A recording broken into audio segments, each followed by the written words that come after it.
चलिए जरा सोचते हैं 18वीं सदी के भारत के बारे में। ताकतवर मुगल बादशाह औरंगजेब की मौत हो चुकी है और दिल्ली की सल्तनत हिल रही है। इसी उथल-पुथल के दौर में इतिहास एक नई सुपर पावर को जन्म देने की तैयारी कर रहा था। तो सवाल ये है कि ये हुआ कैसे? कैसे एक ताकत जो आपस में ही लड़ रही थी, एक साम्राज्य में बदल गई? हम मराठों के इसी अविश्वसनीय सफर को समझेंगे और हमारा फोकस रहेगा उन 3 खास लोगों पर जिन्होंने घर के झगड़े को एक ऐसी ताकत में बदल दिया जिसे कोई रोक नहीं सका। चलिए शुरू करते हैं। तो कहानी के 2 मुख्य किरदार हैं।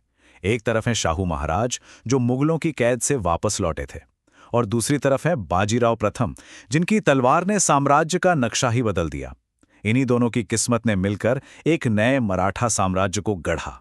तो ये कहानी शुरू होती है एक बहुत ही शातिर मुगल चाल से, जिसका एक ही मकसद था मराठों को अंदर से ही तोड़ देना। औरंगजेब की मौत के बाद उसके वारिस ने एक दांव खेला।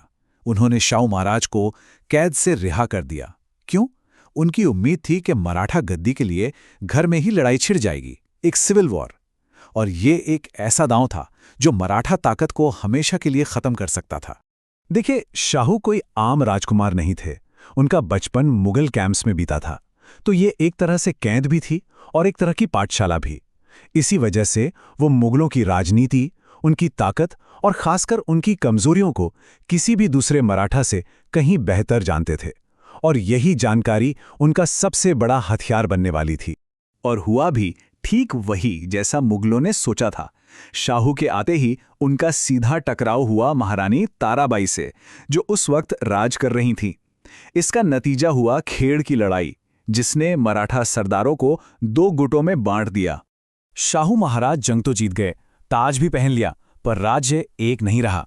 इस आपसी लड़ाई की वजह से मराठा ताकत 2 हिस्सों में बंट गई, सतारा और कोल्हापुर, और इससे वो पहले से कमजोर हो गए। अब जब राजघराना ही 2 हिस्सों में बंट गया, तो सत्ता का एक नया सेंटर उभरकर सामने आया।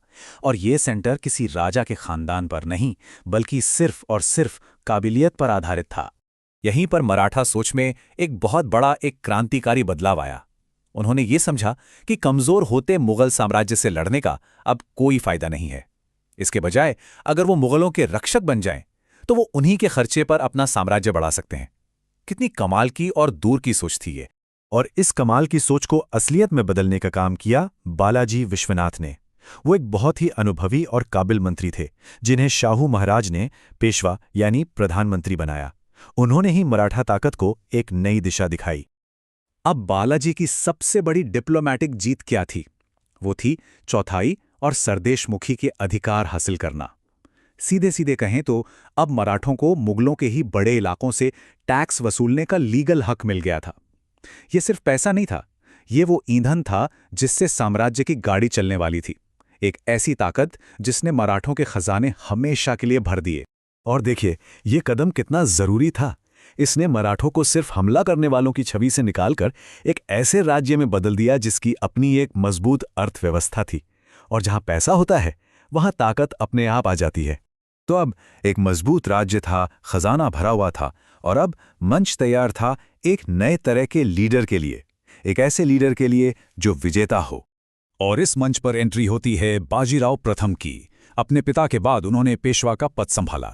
वो एक जबरदस्त जनरल थे और उनका मराठों के लिए एक ही सपना था। बाजीराव की पॉलिसी एकदम साफ थी। अब डिफेंस नहीं, सिर्फ अटैक।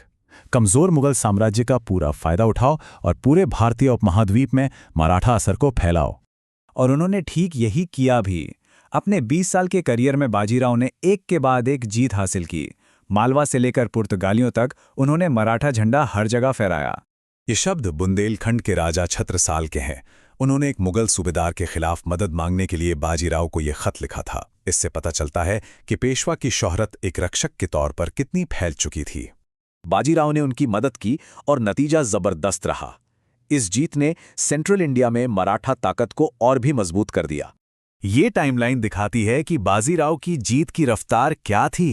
ये सच में अविश्वसनीय था। सोचिए, 20 साल के करियर में एक भी जंग नहीं हारी और मराठा साम्राज्य को उसकी बुलंदियों तक पहुंचा दिया। तो सवाल उठता है कि इन 3 लोगों ने मिलकर ये कमाल किया कैसे? चलिए इस सक्सेस के फॉर्मूले को समझते हैं। देखिए, तीनों की भूमिकाएं एकदम अलग थी, पर एक दूसरे को पूरा करती थीं। शाहू ने लेजिटिमेसी दी, यानी राज करने का हक। बालाजी ने पैसा और सिस्टम दिया, और बाजीराव ने अपनी तलवार से उस सिस्टम को पूरे हिंदुस्तान में फैला दिया। तो सबसे बड़ी बात जो हमें यहाँ समझनी है वो ये है कि ये जो इतना तेज उदय हुआ वो पहले स्मार्ट डिप्लोमेसी और फिर जबरदस्त मिलिट्री लीडरशिप का नतीजा था। पहले समझदारी, फिर बहादुरी। और इस विशाल साम्राज्य के विस्तार के पीछे जो सबसे बड़ी ताकत थी वो थे बाजीराव। उनकी विरासत आज भी एक ऐसे जनरल के रूप में जिंदा है जो अपनी जिंदगी में कभी कोई जंग नहीं हारा। लेकिन एक सवाल यहाँ जरूर खड़ा होता है, जो साम्राज्य इतनी तेजी से तलवार के दम पर बनता है वो ताकतवर तो होता है, पर क्या वो हमेशा मजबूत और स्थिर भी रह पाता है? इस पर सोचिएगा जरूर।